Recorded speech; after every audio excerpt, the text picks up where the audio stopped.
Grand सबेटिया द्वारा financial freedom में लेखक हमें कम समय में अधिक पैसा बनाकर फाइनेंशियल फ्रीडम प्राप्त करने की 7 स्टेप प्रोसेस के बारे में सिखाते हैं।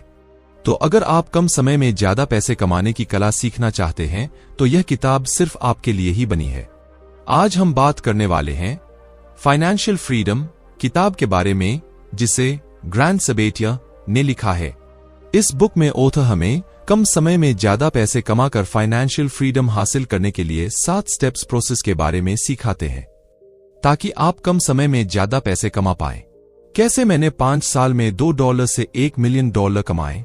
यहां ऑथर हमें यह दिखाते हैं कि कैसे उन्होंने इन 7 स्टेप्स को फॉलो करके $2 से 5 साल के अंदर $1 मिलियन की नेटवर्थ बनाई। स्टेप 1, आपका नंबर क्या है। आपको फाइनेंशियली फ्री होने के लिए कितने पैसों की जरूरत है, इसका पता करें। स्टेप 2, कैलकुलेट करें कि आप आज कहाँ है। इसकी कैलकुलेशन के लिए आप अपनी नेटवर्थ कैलकुलेट कर सकते हैं। स्टेप 3, कंसिस्टेंटली मनी के बारे में अपनी थिंकिंग को अपडेट करते रहे। स्टेप्स 4, ज्यादा खर्च करने का बजट बनाने के लिए मैक्सिमम सेविंग और इन्वेस्टमेंट करने की प्लानिंग करें। स्टेप 5, 9 से 5 से बाहर निकलने की कोशिश करें और इसकी प्लानिंग करें। Step 6, profitable side business start करें और अपनी इनकम सोर्सेज को डाइवर्सिफाई करें। ज्यादातर लोग ऐसा नहीं करते हैं, बल्कि वो अपने साइड टाइम को किसी और के लिए जॉब करने में लगा देते हैं या बर्बाद कर देते हैं। स्टेप 7, जितना जल्दी हो सके इन्वेस्टमेंट स्टार्ट करें और जितना ज्यादा हो सके उतना करें, क्योंकि जब आप पैसे को इन्वेस्ट करेंगे तो आपका पैसा ज्यादा पैसा बनाएगा और एक समय पर जॉब पर बिना अपना समय ट्रेड किए आप फ्रीली अपनी इन्वेस्टमेंट के जरिए पैसे कमा सकेंगे। समय पैसों से ज्यादा मूल्यवान है। आपको जल्दी रिटायर होना चाहिए और आप कैसे जल्दी रिटायर हो सकते हैं। इस अध्याय में ऑथर बताते हैं कि पैसा अनलिमिटेड है और समय लिमिटेड है, तो अपना समय बर्बाद न करें। ऑथर बताते हैं कि एक एवरेज पर्सन के पास अपनी अडल्ट लाइफ में सिर्फ 25,000 दिन होते अडल्ट लाइफ जीने के लिए, और यही इस बुक का पर्पस भी है कि हमें ऑथर जल्द से जल्द रिटायर होने में मदद कर सके, ताकि हम अपनी जवानी का मजा ले सके। यहां पर रिटायरमेंट का मतलब यह नहीं है कि आपको कभी काम नहीं करना पड़ेगा, बल्कि यह है कि आपको पैसे के लिए कभी काम नहीं करना पड़ेगा। इसी पर्पस के लिए ऑथर हमें रिटायर होने वाले ट्रेडिशनल तरीकों की बजाय नए इंफॉर्मेशन वर्ल्ड की अपॉर्चुनिटीज का फायदा उठाते हुए जल्दी रिटायरमेंट प्लानिंग करने की सलाह देते हैं। क्योंकि ट्रेडिशनल रिटायरमेंट प्लान में 3 समस्या होती है। सबसे पहली कि यह हर किसी के लिए काम नहीं करता। दूसरी यह कि ट्रेडिशनल रिटायरमेंट प्लानिंग में लगभग पूरी अडल्ट लाइफ बीत जाती है, तब कहीं जाकर आप 60 से 65 की एज में रिटायर होते हैं। तीसरी कि आप इसमें जल्दी से रिटायर और अमीर नहीं बन सकते। तो इसलिए ऑथर हमें इसकी जगह अपडेटेड इंफॉर्मेशन वर्ल्ड में जो तरीके काम करते हैं उन्हें अपनाने की सलाह देते हैं, जिन्हें यूज करके लोग हाई स्कूल में या 20 से 25 साल की एज में फाइनेंशियली फ्री बन रहे हैं। तो वो तरीके कुछ इस तरह है। सबसे पहले जॉब के साथ साथ हमें साइड बिजनेस स्टार्ट करना चाहिए। दूसरा, हमें जितना ज्यादा और जितना जल्दी हो सके इन्वेस्टमेंट स्टार्ट करनी चाहिए, चाहे वह रियल एस्टेट में हो, शेयर मार्केट में या कहीं भी। हमें अल्टीमेटली इन्वेस्टमेंट स्टार्ट करनी चाहिए। आपका नंबर क्या है, यह शायद उससे कम हो सकता है जो आप सोचते हैं। जब डेस्टिनेशन क्लियर होता है तभी वहां तक पहुंचने का रास्ता पता किया जा सकता है, और यहां पर डेस्टिनेशन का मतलब है आपकी फाइनेंशियल फ्रीडम है।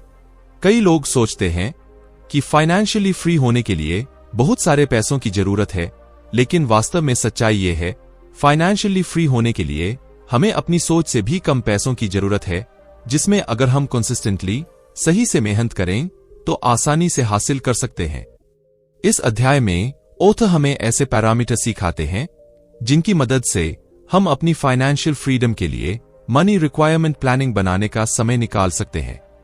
तो इसके लिए पहला पैरामीटर है अपनी लिविंग लाइफ मतलब सर्वाइवल लाइफ के लिए जरूरी मनी डिसाइड करें। दूसरा कि अपनी कंफर्टेबल लाइफस्टाइल जीने के लिए जरूरी मनी प्लानिंग करें। तीसरा यह कि बिना काम करें रिटायरमेंट के समय आप कितने रुपए मंथली कमाना चाहते हैं। आप अभी कहाँ है, अपने फाइनेंस को क्लियर करें, मतलब कि आप मनी के टर्म्स में और फाइनेंशियल हैबिट्स के टर्म्स में फाइनेंशियली किस लेवल पर है ये डिसाइड करें और क्लैरिटी के साथ इसका पता करें।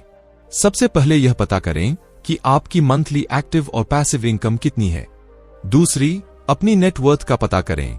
नेटवर्थ का पता करने के लिए आप अपने सभी एसेट्स में से अपनी सभी लायबिलिटीज को माइनस करेंगे तो फाइनल नेटवर्थ कैलकुलेशन पर पहुंच जाएंगे। तीसरा, अपनी फाइनेंशियल हैबिट्स का पता करें। इसमें सबसे पहले आप यह पता करें कि पैसे को लेकर आप क्या महसूस करते हैं। एक बार फाइनेंशियल डिसीजन लेने के बाद आप उसे कितने समय तक पूरा कर लेते हैं। कहीं ऐसा तो नहीं होता कि फाइनेंशियल डिसीजन लेने के बाद आप उसे पूरा ही नहीं करते।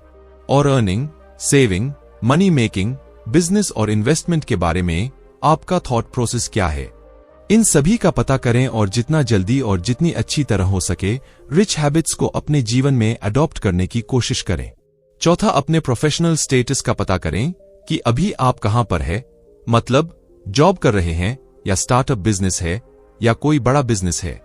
इसका पता करें और अपने आगे आने वाले 2, 3 या 5 साल में आप प्रोफेशनली किस लेवल पर पहुंचकर लोगों को कैसे फायदा पहुंचाएंगे, अपने बिजनेस को बढ़ाने वाले हैं, इसका पता करें।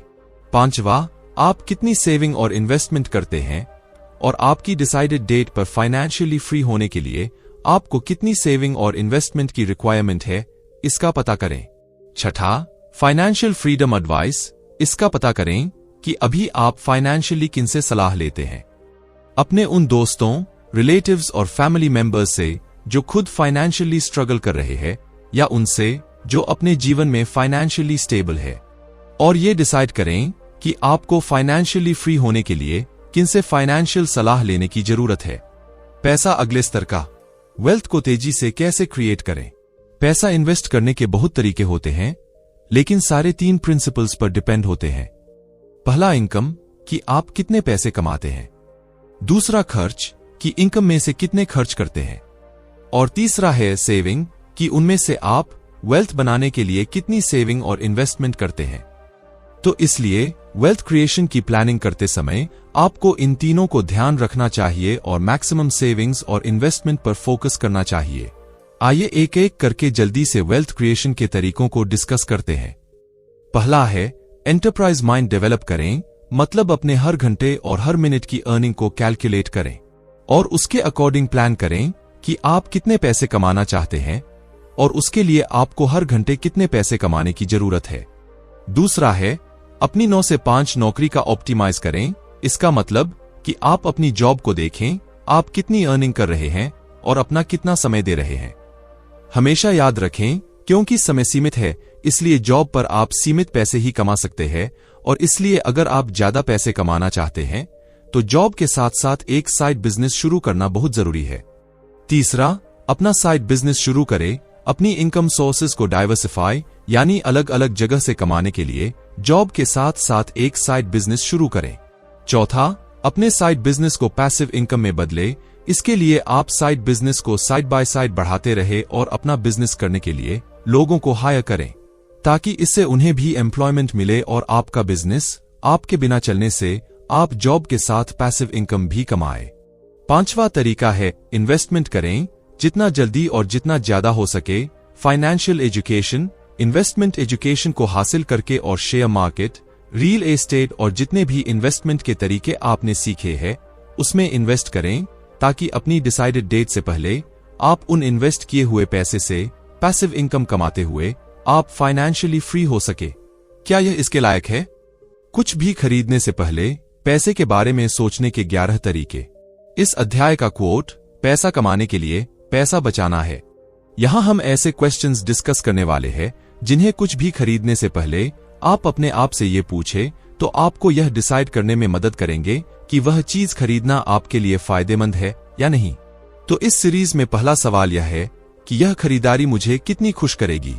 दूसरा सवाल यह है कि इस चीज को खरीदने के लिए मुझे कितने पैसे खर्च करने होंगे। तीसरा सवाल, ऐसा करने के लिए मैं अपने लाइफ के कितने घंटे ट्रेड करने जा रहा हूं। इसका मतलब है कि इसे अफोर्ड करने के लिए मुझे कितने घंटे काम करने की जरूरत है। चौथा, क्या मैं इसे अफोर्ड कर सकता हूं। पांचवां, इस प्रोडक्ट की कीमत बाकी प्रोडक्ट की कंपैरिजन में कितने % ज्यादा या कम है। छठा, क्या मैं इसे किसी तरह से कम पैसे में खरीद सकता हूं। सातवां, इसके लिए कितनी कन्वीनियंस की जरूरत होगी, मतलब प्रोडक्ट को लाने और ले जाने और बनाए रखने में कितना खर्च आएगा। आठवां क्वेश्चन, मुझे इसके लिए हर साल कितने रुपए की कॉस्ट लगेगी, या मेरी लाइफ टाइम में हर साल कितने रुपए की कीमत इसे मेंटेन करने में लगेगी। 9वां क्वेश्चन, इस प्रोडक्ट की कीमत कितनी है। 10वां क्वेश्चन, प्रोडक्ट मेरे लिए भविष्य में कितना फायदेमंद होने वाला है। 11वां क्वेश्चन, और यह इस क्वेश्चन लिस्ट में सबसे जरूरी क्वेश्चन है, और वह क्वेश्चन यह है कि भविष्य में यह प्रोडक्ट मुझे कितना समय देगा। इसका मतलब यह है कि यह मेरा कितना समय बचाएगा। तो इस तरह ये क्वेश्चंस आपके लिए सही, फायदेमंद और वर्दी चीज खरीदने में आपकी काफी मदद कर सकते हैं। एक ऐसा बजट जिसकी आपको जरूरत होगी। फ्री रहकर अपने सेविंग रेट को 25% तक कैसे बढ़ाया जाए। यहां हम बजट के बारे में बात नहीं करेंगे। बजट का मतलब है आप अपने छोटे छोटे खर्चों में कटौती करके पैसे बचाने के लिए एक बजट बनाएं। लेकिन इसमें हम बात करेंगे कि आप अपने बड़े खर्चों जैसे घर, ट्रांसपोर्ट के खर्च को कैसे बचा सकते हैं। तो आइए एक एक करके इन पैसे बचाने के आइडियाज पर डिस्कशन करते हैं। घर के खर्चों को बचाने के लिए हो सकता है कि आप फाइनेंशियली फ्री होने से पहले एक छोटे से अपार्टमेंट में रह रहे हों, या किसी साथ पढ़ने वाले या अपने पड़ोसी के साथ अपना रूम शेयर कर रहे हों। कुछ लोग ऐसे होते हैं जो चाहते हैं कि कोई उनके घर की देखभाल करें और बदले में वो रहने के लिए एक कमरे का यूज करेंगे, इसलिए ऐसा घर पाकर आप वहां फ्री में रह सकते हैं। रहने के खर्च को कम करने के लिए आप एक 2 या 3 बेडरूम का अपार्टमेंट किराए पर ले सकते हैं और उनमें से सिर्फ एक में रह सकते हैं, बाकी 2 आप किसी और को किराए पर दे सकते हैं। आने वाले पैसे से आप उसका किराया देकर एक तरह से फ्री में रह सकते हैं और शायद कुछ ज्यादा भी कमा सकते हैं। इसी की तरह ट्रांसपोर्टेशन बजट के लिए आप जब तक फाइनेंशियली फ्री नहीं होते तब तक पब्लिक ट्रांसपोर्ट या किसी सस्ते ट्रांसपोर्ट में सफर कर सकते हैं, या अपने किसी दोस्त के साथ अपने ऑफिस और जरूरत की जगह पर आ जा सकते हैं। इसी तरह आप इन टिप्स को यूज करके आप अपने हाउसिंग और ट्रांसपोर्टेशन खर्च को कम करके उन पैसे से ज्यादा सेविंग कर सकते हैं। अपनी 9 से 5 की नौकरी को ऑप्टिमाइज करें। अपनी फुल टाइम जॉब को फाइनेंशियल फ्रीडम के लिए एक लॉन्चिंग पैड के रूप में बदलें। अगर आप ज्यादा पैसे कमाना चाहते हैं और अपने फाइनेंशियली फ्री नंबर को जल्दी से हिट करना चाहते हैं, तो आपके लिए अपनी जॉब को ऑप्टिमाइज करना बहुत जरूरी है। इसमें आपकी शॉर्ट टर्म स्ट्रैटेजी अपनी स्किल सेट को बेहतर करके सैलरी, इंसेंटिव्स और जॉब के फायदों को मैक्सिमाइज करना होना चाहिए। आपकी लॉन्ग टर्म स्ट्रैटेजी यह होनी चाहिए कि आप अपनी इंफॉर्मेशन स्किल्स में सुधार करें और लोगों के स्किल्स, इंफॉर्मेशन और टैलेंट को एक जगह लाकर अपनी कंपनी को सक्सेसफुल बनाएं। यहां कुछ तरीके हैं जिन्हें इस्तेमाल करके आप अपनी सैलरी, इंसेंटिव और नौकरी के बेनिफिट्स को मैक्सिमाइज कर सकते हैं। सबसे पहले जॉब के बेनिफिट्स को मैक्सिमाइज करने के बारे में डिस्कस करते हैं। अपनी जॉब बेनिफिट्स को मैक्सिमाइज करने के लिए आप अपनी कंपनी के एचआर से मिलकर उनसे ज्यादा बेनिफिट्स प्रोवाइड कराने के बारे में बात कर सकते हैं। आपको कंपनी से इंश्योरेंस पॉलिसीज मिलनी चाहिए। अगर आप अपनी जॉब के किसी बेनिफिट से दुखी है तो अपने मन चाहे बेनिफिट हासिल करने के लिए नेगोशिएशन करने की कोशिश करें। इन टिप्स को आप अपनी सैलरी ऑप्टिमाइज करने के लिए इस्तेमाल कर सकते हैं। अपने स्किल को इंप्रूव करके ज्यादा इंसेंटिव्स कमा। कंपनी के साथ सैलरी की जगह परसेंटेज बेस पर काम करके, काम के लिए ज्यादा सैलरी ऑफर करने वाली कंपनी में काम करके। तो इस तरह इन टिप्स को यूज करके आप अपनी जॉब की सैलरी और बेनिफिट्स को मैक्सिमाइज कर सकते हैं।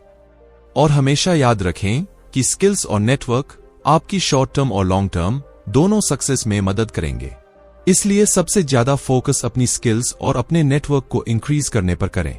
ज्यादा पैसे कैसे कमाएं? कम समय में एक प्रॉफिटेबल साइड हसल। जैसा कि हम सब जानते हैं कि साइड हसल करने का मतलब होता है अपनी जिंदगी में काम के अलावा बचे बाकी समय में कुछ काम करना। अपनी इनकम को डाइवर्सिफाई करने के लिए, कुछ नया सीखे और ट्राई करने के लिए मिनिमम रिस्क के साथ साइड बिजनेस शुरू करना बहुत फायदेमंद हो सकता है। साइड हसल आप 2 तरीके से कर सकते हैं, किसी और के लिए काम करके या अपने लिए काम करके। अगर आप अपने लिए काम करते हैं तो आप काफी सीखेंगे और आपको काफी खुशी महसूस होगी। लेकिन अगर आप किसी और के लिए काम करेंगे तो सिर्फ आपको पेमेंट मिलेगी जैसे जॉब में मिली है। ऐसे में आगे बिजनेस और इन्वेस्टमेंट के लिए काम करने के लिए समय न मिल पाने की वजह से शायद फाइनेंशियली फ्री होने के रास्ते आपके लिए मुश्किल हो जाएंगे। इसलिए साइड हसल में आपको सबसे पहले बिजनेस करने को प्रायोरिटी देनी चाहिए। साइड बिजनेस या साइड वर्क करने के लिए आप इन स्टेप्स को अपनाकर काफी आसानी से अच्छा फैसला ले सकते हैं। सबसे पहले अपने पैशन को ढूंढें और उसके लिए लोगों को फायदा पहुंचाने के लिए अपना स्किल्स डेवलप करने के लिए साथ साथ कोई काम शुरू करें।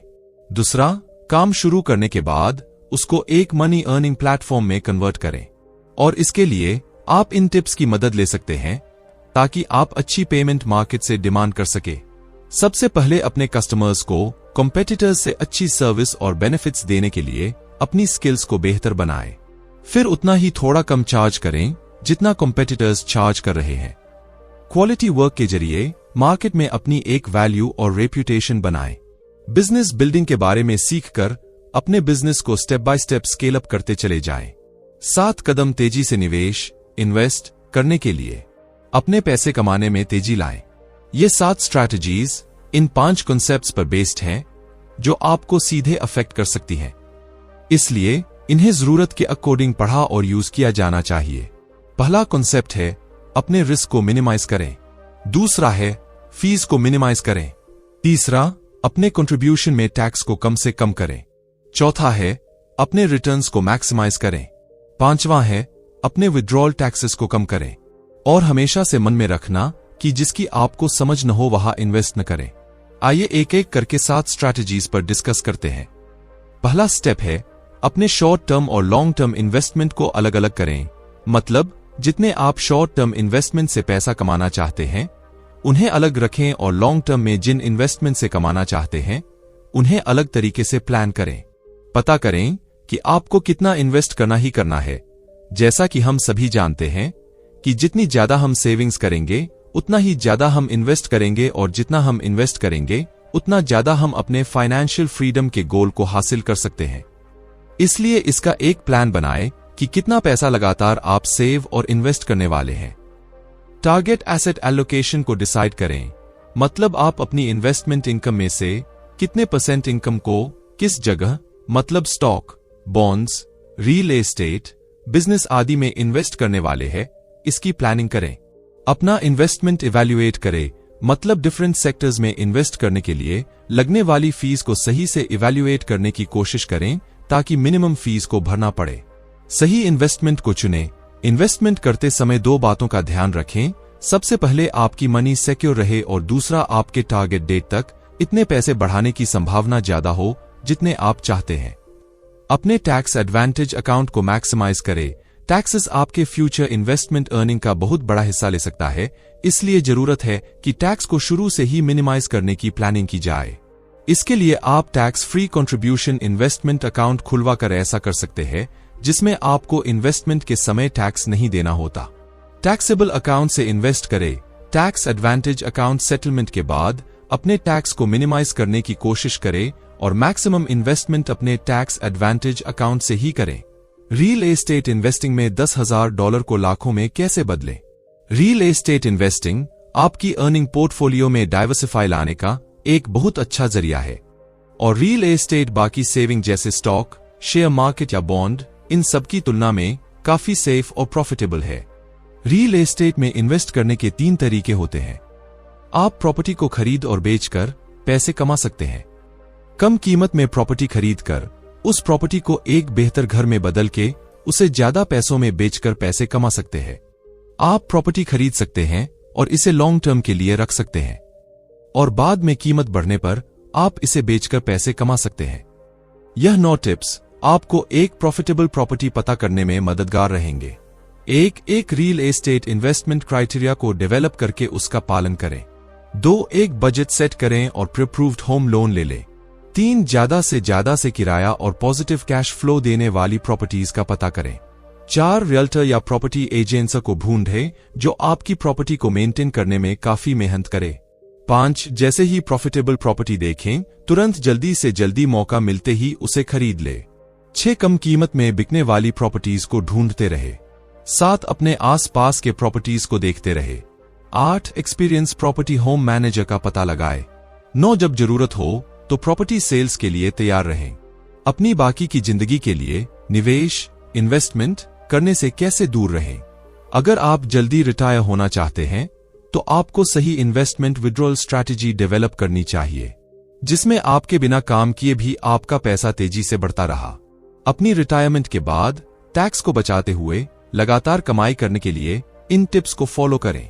जितना ज्यादा हो सकता है अपनी इन्वेस्टमेंट से दूर रहे और हमेशा इसे पैसिवली बिल्ड करते रहे। टैक्स सेविंग्स के लिए मैक्सिमम कोशिश करें।